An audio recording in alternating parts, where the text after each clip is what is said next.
कलयुग में मलिनता की प्रधानता रहेगी। शरीर अपवित्र, शरीर को सजाने में प्रियता है, लेकिन पवित्रता क्या है ये ज्ञान नहीं है। शौचाचार की पवित्रता का बिल्कुल ज्ञान नहीं, बस सजाने की प्रियता है। बाहर से चिकना दिखना चाहिए, लेकिन वो पवित्र है कि नहीं उसको ज्ञान नहीं है। बिल्कुल पता ही नहीं शौचाचार का, पशुवत आचरण है। देखने को मिलते हैं खड़े खड़े लघु शंका कर रहे हैं, मुंह में बीड़ी, ऐसे वही जनेन्द्री को छुआ ऐसे कर, ना हाथ धोना, ना आचमन करना, न पैर धोना, बिल्कुल पशुता का आचरण है। भला पवित्र शरीर है तो मन तुम्हारा पवित्र कैसे हो सकता है? तुम्हारे आचरण अपवित्र हैं, तुम्हारा शरीर पवित्र है। शौच गए वैसे ही, जैसे हाथ धोया उससे साबुन जो बस ऐसे निकल पड़े कपड़ा, वैसे सब अपवित्र, पूरे घर में वो पूरा घर अपवित्र। तो समझते हैं कि हम बहुत स्वच्छ, बहुत वीआईपी हैं। वीआईपी का मतलब बहुत अपवित्र हैं, उनको ये ज्ञान नहीं। और एक रंग चढ़ा है नए समय में, जूता मोजा पहनकर भोजन पा रहे हैं। देखो कैसी, अरे साधारण आदमी जिसको कोई शास्त्र से मतलब नहीं, किसान आदमी जो बैठ हाथ पैर धो करके पीढ़ा पे बैठ करके भोजन पाने जाए, इतनी पवित्रता तो हमने गांव में देखी है। बिल्कुल शास्त्र नहीं जानते, कुछ नहीं, पर भोजन पाना है तो हाथ पैर धोए और लकड़ी के पीढ़ा में बैठ के और जय भगवान हाथ जोड़ करके जमीन पर बैठ के भोजन पाए। आज चाहे वो चमड़े का जूता हो, चाहे ध्यान रखना, चमड़े की बेल्ट पहनने वाला और चमड़े के जूता पहनने वाले को गौ हत्या का पाप लगता है। अगर वो इन पशुओं से जो चमड़े निकाल कर निर्माण किया जाता है, जूता बेल्ट आदि, ये जो गृहस्थी जन इनका प्रयोग करते हैं तो उसे गौ हत्या का दंड मिलता है, क्योंकि आप पहनते हैं, उसमें आप सहयोगी हुए, आप उसको प्रोत्साहन बढ़ा रहे हैं गौ हत्या का। ये अब वही सब पहने, वही सोच में कपड़े पहने हैं, वही भोजन में कपड़े पहने हैं, साधना होगी, पवित्रता ही नहीं जानते हैं। लघु शंका करने के बाद यदि आपने जनेन्द्री का प्रक्षालन नहीं किया, हाथ नहीं धोया, चरण नहीं धोए, आचमन नहीं किया, तो आप तो अपवित्र हैं। अरे लघु शंका की क्या है, शौच होने के बाद नहीं से विचार बिल्कुल शून्य हो गया है, बस शरीर आराम, पशु की तरह शरीर आराम। क्या शरीर आराम रहेगा? जब तुम्हारा शरीर अपवित्र है तो आचरण अपवित्र होंगे तो पाप बनेगा, पाप से तुम्हें शरीर को दुख भोगना पड़ेगा। बिल्कुल समझ खत्म होती चली जा रही। कल केवल मल मूल मलिना, ये नाना प्रकार के पापाचरणों की जो हमारी प्रवृत्ति बढ़ती जा रही है उसका कारण है खान पान अपवित्र, शरीर अपवित्र। हमने देखा है, वो आपको मजाक सा लगेगा, भोजन पाने के समय घर के जितने भी वयस्क जन होते थे, जब कच्चा भोजन पाया जाता था तो ऊपर के वस्त्र उतार देते थे, एक धोती नीचे पहने हुए ऐसे पाते देखा। बाद में विचार कितनी पवित्रता, क्योंकि वो कपड़े पहनकर बाहर कार्यों और ऐसे जल लेकर के ऐसे आचमन कर हाथ जोड़कर थोड़ी देर, किसान आदमी, वो कोई साधु महात्मा नहीं, कोई वैष्णव नहीं, किसान आदमी की बात कर रहे हैं। हाथ में जय बोल करके प्रभु की फिर प्रसाद पाए, जय हो भगवान आपकी। आज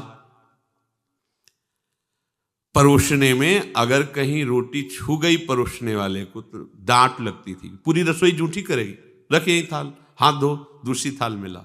आज उसी से अमुक ले रहा है, उसी से अमुक ले रहा है, उसी से अमुक ले रहा है, वो शराब पीने वाला है, मांस खाने वाला है, गंदे आचरण का, उसी से आप ले रहे हैं। बोले वो तो समाज में चलता है, समाज में तो समाज को लेके चलना ही पड़ेगा। भाई समझो, पवित्रता अति अनिवार्य है, इसे आप समझो। अगर आप अपवित्र पशुओं जैसे, तो आपकी बुद्धि भी पशुवत आचरण करेगी, आसुरी भाव को प्राप्त हो जाएगी। पवित्रता शरीर की आपको एक फल देगी कि आपका मन पवित्र होने लगेगा, क्योंकि शरीर से आसक्त मन है और मन से आसक्त आप हो। जहां आपका मन पवित्र, अच्छे विचार, अच्छा मार्ग, अच्छा निर्णय बुद्धि करेगी, आपको आनंद मिलने लगेगा। ऐसे नहीं है कि आप जैसे पशुवत आचरण करें। बड़ी अपवित्रता बढ़ रही है, अपवित्रता को तो कोई समझ ही नहीं रहा इस विषय को। कैसे कैसे हमको तो ऐसा भी किन्होंने बताया कि कहीं कहीं ऐसा भी है कि शौच में पानी का ही प्रयोग नहीं होता हो है। हाँ, टिश्यू पेपर कह रहे हो। विचार करो यार, मतलब कहाँ पहुंच रहा है हमारा। वो कहते वीआईपी लोग हैं, वाह है ये वीआईपी लोग। अरे बिना जल के कैसे प्रक्षालन हो जाएगा, कैसे आप पवित्र, कैसे? पर पवित्र होना किसको चाहिए, वो तो पशुवत आचरण है। कलि केवल मलमूल मलिना, पाप पयोनिधि जन मन मीना। जैसे मछली जल में ही केली करती है, ऐसे कलियुगी प्राणी का मन पाप में ही केली करना चाहता है। अपवित्र विचार, कैसी कैसी मलिनताएं बढ़ती चली जा रही। रसोई अभी बनकर तैयार नहीं हुई और ऐसे सो खड़े खड़े वहीं रसोई, क्या पछता है। अरे एक बार बन जाए, उसे थाल में लगाओ। हम नहीं कहते तुम भगवान का भोग लगाओ जाके, नहीं वैष्णव हो, नहीं भजन कर, कम से कम थोड़ी तो पवित्रता। एक बार थाल लग जाए, हाथ जोड़ो, अन्न को ही प्रणाम करो। अन्न ब्रह्म, उपनिषद में आता है, ये अन्न ब्रह्म है, उसे प्रणाम करो।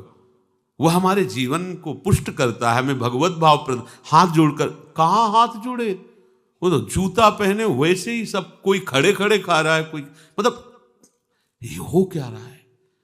हमने देखा है पहले बारात आती थी तो पट्टियां बिछाई जाती थी, गोबर से जमीन लिपी होती थी, दो आदमी पात्र ले खड़े, सबके हाथ पैर धुलाए, सब बैठ गए, फिर सबको परोसा, माताएं मंगल गीत गा रही, परोसा जा, कितना पवित्र होता था। आज कोई ऐसा कमाई मिलेगा जो शराब न पिए हो, कोई ऐसा कमाई मिलेगा जो उद्दंडता न कर रहा। पशुता बढ़ रही ना, कैसे कल्याण का तो शब्द ही नहीं उनको कि कल्याण क्या, उनका यही कल्याण है, बस जनेन्द्री रसेंद्री की तृप्ति होती रहे, उतना ही वो सब कुछ समझते हैं। गोस्वामी जी कह रहे, ये नाम कामतरु है, सब कामनाएं पूर्ण करने वाला है, और ये काल का भी काल है। देखो, नाम अगर जिह्वा पे विराजमान है तो अपवित्र पवित्रो वा सर्वावस्थांगतोपि वह यह स्मरेत पुंडरीकाक्षम सवायाभ्यंतर शुचि। बाह्य और अभ्यंतर से पवित्र। पर यदि आपने सदाचार का पालन नहीं किया, शौचाचार का, तो नाम में रुचि होगी नहीं, ध्यान रखना। अगर कोई ऐसे नाम में रुचि, जब मनाया मुझ उठाया, जब मनाया, कैसी कैसी पशुता है, चिड़िया की तरह चुनते रहते हो। अरे एक बार, दो बार, तीन बार एक अपने भोजन का समय निश्चित करो, थोड़ा शांति से बैठकर भगवत भाव में आकर तब भोजन पाओ, वैसे ही आपका भाव बनेगा जैसा भोजन आपका है। पाते समय जिन भावों से आप युक्त हैं, लोग चिंतित रहते, परेशान रहते, क्यों? क्योंकि भोजन पाते समय परेशान थे, तो अब वो भोजन का जो रस है ना, वो केवल परेशानी पैदा करेगा। मान लो हमारी बात, ये निश्चित बात, भोजन के समय सारी चिंताओं को छोड़ो, आनंदमय होकर भोजन, प्रसाद में भगवत भाव से पाओ, वो भोजन ऐसी बुद्धि पैदा करेगा, आप आनंदित रहोगे।